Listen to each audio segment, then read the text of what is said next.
Apple announces a powerful 4-inch iPhone, Amazon opens a cable store, Twitter turns 10, and more. It's Monday, March 21st, and this is Crunch Report, presented by Toyota. Apple refreshed its iPhone and iPad product lineup during a press event today at its Cupertino headquarters. First up, the iPhone SE, which is supposed to combine the power of Apple's latest phones with the 4-inch display of some of the older models. The dimensions are basically the same as the iPhone 5S, but with Apple's A9 processor and MP Motion coprocessor, you should end up with speeds similar to the iPhone 6S. The camera, meanwhile, has a 12-megapixel sensor and the ability to capture 4K video. Basically, this is the device for people who want a modern iPhone, but, like me, aren't crazy about the larger size of the latest models. You can pick the iPhone SE up starting on March 31st with a price of $399 for the 16GB model. Next up, iPads. Keeping with the event's theme of going smaller, Apple announced a new version of its fancier iPad, the iPad Pro, this time with a 9.7-inch display. That's smaller than the existing iPad Pro, but it offers many of the same features, including an A9X processor and support for the Apple Pencil. Apple executives are pitching the iPad, particularly the Pro, as the future of computing. In fact, Phil Schiller said it's, quote, the ultimate PC replacement for all those old PCs in the world.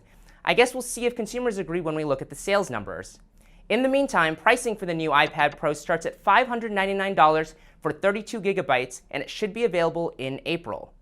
Moving on from Apple News, you can now add internet and cable TV service to the list of things you can buy from Amazon, which just launched the Amazon Cable Store. For now, it's just reselling Comcast service, but the fact that it's called the Cable Store suggests that there will probably be other partners in the future.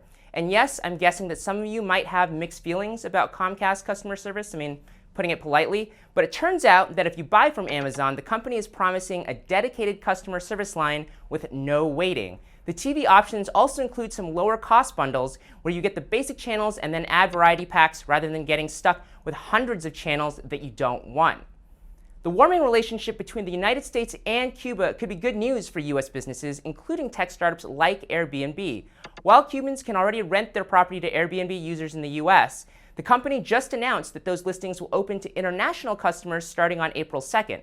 According to the Associated Press, Cuba is already Airbnb's fastest growing market, with about 4,000 homes added in the past year.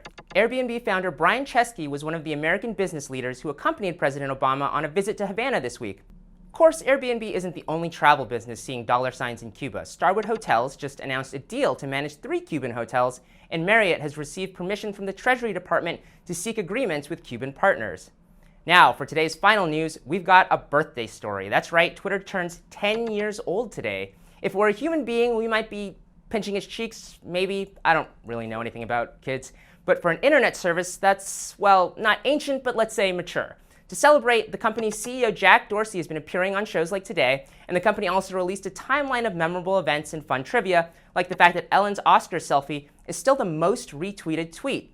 Of course, all of this celebration comes as Twitter has been having a bit of a rough time with executive departures and disappointing user growth. But hey, you're not supposed to bring up bad news on a birthday, especially since Twitter sent some tasty cupcakes to the TechCrunch New York office, so thanks for the cupcakes and happy birthday, Twitter.